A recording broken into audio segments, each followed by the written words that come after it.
Hello, and welcome to today's Decay, where we celebrate births and beginnings of everything important since the dawn of time, March 20th edition, all day. And today, what happened? Why, in 1915, one sister, Rosetta Tharpe, was born. Is it proto-rock and roll? Is it just rock and roll? It's really, really good, whatever the hell it is. That is Sister Rosetta Tharpe. Yeah, do check her out. Today, in 1964, the Twilight Zone episode Masks first premiered. That's the one with the family who are all like hanging on to like the very last breath of their rich relative that they all hate, and he tells them it's like Mardi Gras, and therefore let's be a little festive and let's all wear these masks. And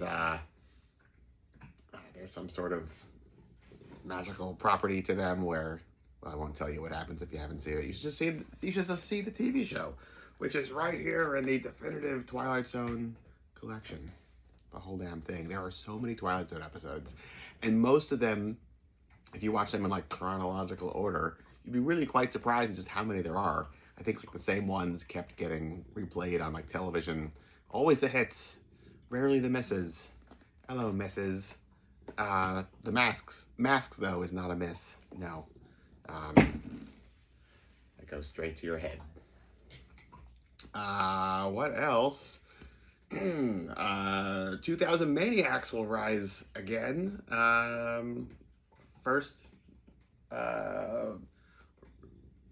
arriving on the silver screen in 1964 on this day. Available here in this Herschel Gordon Lewis box set. There's a whole bunch of there's a variety of Herschel Gordon Lewis collections, but this one here is the one I happen to have, featuring a ton of really good ones. So yeah, 2000 Maniacs today. Perhaps consider checking it out. What else? 1974, this really amazing film called Deranged first premiered. This is a relatively recent find for me. I mean, it's pretty much an Ed Gein story. Not pretty much, it's very much an Ed Gein story, which I guess was like, you know, in newspaper headlines for the 10 years prior, and therefore in the just general consciousness of people, and therefore like within, is it a month, a year?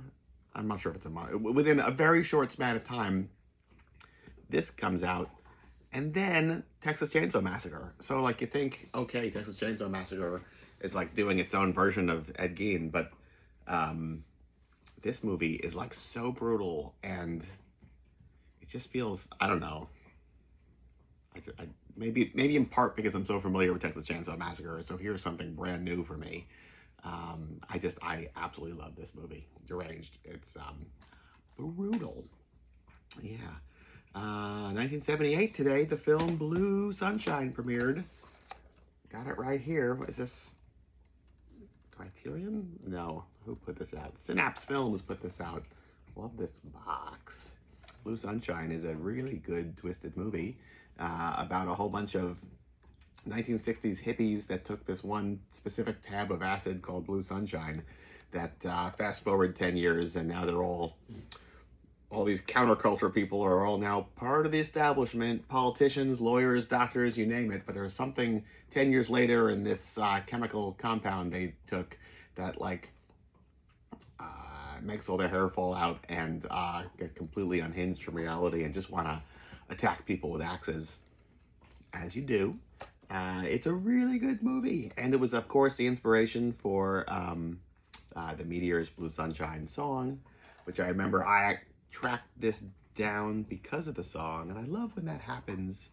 Various musicians being teachers, whether they realize it or not, sharing the things that they're inspired with to then pass on to further generations. Oh, I like the underlighting going on here, right?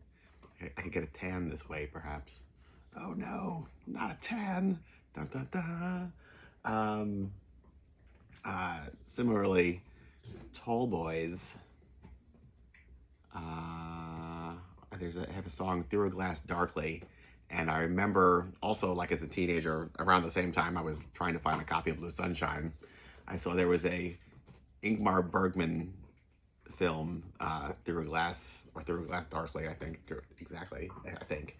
And I remember finding it and watching it, thinking, I wonder what the Tall Boys were, what the connection is between this song and that movie, only to realize years later it was like a Philip K. Dick story having nothing to do with Ingmar Bergman at all. But I feel like they would find that very funny, that here I am watching Ingmar Bergman movies trying to make my own connections, of which there are none. Yeah. Right, so March 20th, that's the whole damn day. We're going to reapply our masks and wait till the chime of midnight and see if they also leave a lasting impression. Here's our Highway Pyro mask, as designed by Andrea Sicko. March 20th, all day, from us to you, till tomorrow. Goodbye.